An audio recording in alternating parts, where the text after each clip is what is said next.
और यमुना तो है ही, मर रही है अपनी जगह। जाहिर है नाले का सारा हिस्सा पंप स्टेशन से ट्रीटमेंट प्लांट में नहीं जा रहा है, बड़ा हिस्सा यमुना की तरफ निकल पड़ा है। हम नाले के साथ साथ यहाँ इस विशालकाय कचरे के ढेर पर पहुँचते हैं। यूं तो अदालत के आदेश के मुताबिक यमुना के किनारे कचरे का ढेर नहीं होना चाहिए, मगर ये है शायद इसलिए कि नदियों को मारने के अपराध में किसी अफसर या नागरिक को आजीवन कारावास की सजा नहीं सुनाई जाती है।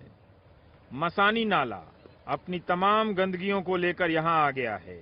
समझना मुश्किल है कि ये मवेशी यहाँ क्या चर रहे हैं और प्यास लगने पर इस नाले का पानी कैसे पीते होंगे।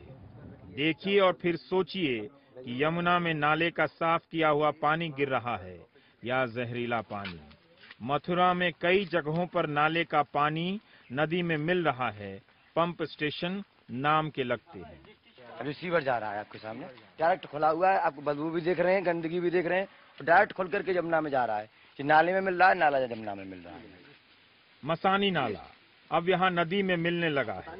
कायदे से यहाँ नदी होनी चाहिए थी, मगर नाले के गाद से पुराने बने घाट की सीढ़ियां जमीन में दब गई हैं। औरतों के कपड़े बदलने की जगह पर मवेशी विराजमान है। बिना खुदाई के पता चलता है कि यहाँ कभी एक नदी बहती थी। पूरे घाटों की सीढ़ियां हैं, आपको आगे दिखाएंगे। इसमें सारी सीढ़ियां दब गई हैं, इसमें गाद में। जमुना नीचे हुआ करती थी, ये ऊंचाई पर हुआ करती। अब दोनों बराबर हो गया, समतल हो गया। अब तो गंदगी ऊपर है और घाट नीचे है। घाट के किनारे बनी छतरी अब मोक्ष की चाह में टाइम बर्बाद कर रहे लोगों का अड्डा है। फिर भी यमुना को देखने का सुख समझने के लिए नदियों से कुछ भावनात्मक रिश्ता होना जरूरी है। तभी आप समझ सकेंगे एक नदी की मौत पर पढ़ा जाने वाला मरसिया या शोक प्रस्ताव।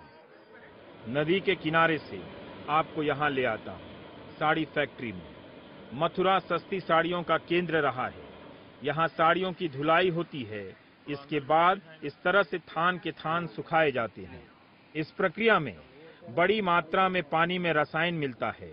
औपचारिक रूप से तो सभी फैक्ट्री वाले अपना गंदा पानी एक साझा ट्रीटमेंट प्लांट में साफ करते रहें। जाहिर है जो काफी नहीं होगा, इसीलिए अब फैक्ट्री वालों से कहा जा रहा है कि वे अपना अपना ट्रीटमेंट प्लांट लगाएं। ये अभी 2 महीने से काफी एक्टिव हुआ है। हाँ, 2 महीने। देरी पर देरी, इसके बाद भी फैक्ट्री के बाहर की नाली का पानी पीला नजर आया। रंग और रसायन का यही पानी मसानी नाले से होता हुआ यमुना में पहुंचता है। मथुरा में चांदी के गहनों के कई कुटीर उद्योग हैं। चांदी महंगी हो गई तो अब निकेल का पायल बन रहा है।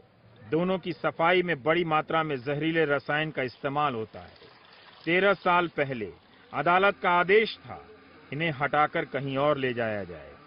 लागू होने का आलम यह है, और देरी हुई तो अदालत का फैसला ही बचा रह जाएगा, नदी मर जाएगी। और ये काम प्रशासन को करने के लिए हाईकोर्ट ने आदेश कर दिया था, लेकिन आज 10-12 साल भी हो गए हैं, इनके विस्थापन का कार्य अभी तक नहीं हुआ है। मथुरा में गुजरात से खूब तीर्थयात्री आते हैं, द्वारका की जमीन के बाशिंदे राधा रानी के घर का पानी ले जाने के लिए। इस तरह से लुटिया को बोरी में लपेटकर ताकि अपवित्र ना हो। काश मालूम होता कि जिसकी पवित्रता की रक्षा की जा रही है वो नदी है ही नहीं। भक्ति का भोलापन देखिए, जब यह पानी गुजरात के गांव में पहुंचता है तो पूरा गांव इसका स्वागत करता है। उसको जब आप गुजरात के अपने गांव में ले जाएंगी तो बैंड बाजे के साथ इस पानी का स्वागत होगा। खोलने के लिए तो खोलने के लिए जमा ना हो, सबको सब साथ जमा हो जाएंगे। तभी सबके बीच में पानी खुलता है। और ये पानी दिखाइए जरा से, ये देखिए, ये भी एक पानी जा रहा है। ये भी पानी जा रहा है। गुजरात के भक्त जो यहाँ पर ज्यादा आते हैं वो लेके जा रहे हैं। इस पानी को देखिए, पेट्रोल की तरफ पीला हो चुका है और इसके भीतर जो है कीड़े तैर रहे हैं।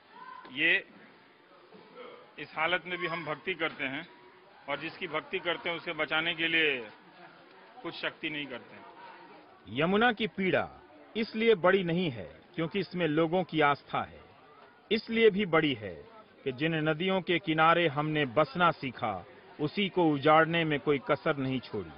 सत्य प्रकाश हर दिन यमुना की पूजा करते हैं।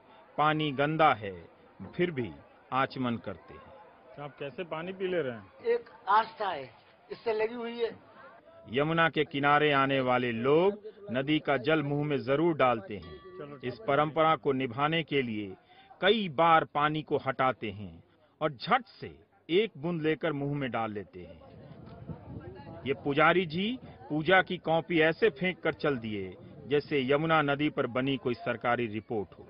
नदियों के किनारे बह रहा कचरा बता रहा है कि आस्था के नाम पर हम नदियों से कितना प्रेम करते हैं।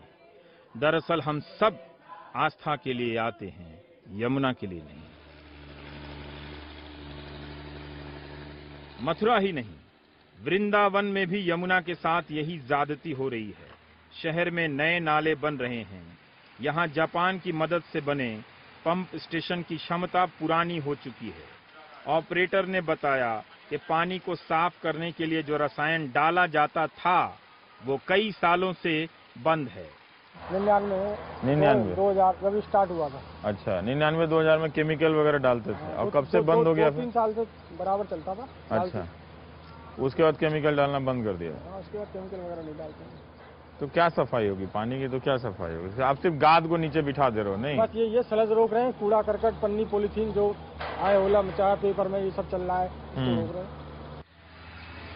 मैं आपको कितनी मिसालें दूं आपकी और आपकी सरकारों की लापरवाही बताने के लिए। इस पुराने मंदिर को देखिए, विशालकाय है। कभी इसकी ऊंचाई से यमुना दूर दूर तक दिखती होगी। अब यमुना से यह मंदिर कितना दूर हो चुका है। और ये जो सीढ़ी है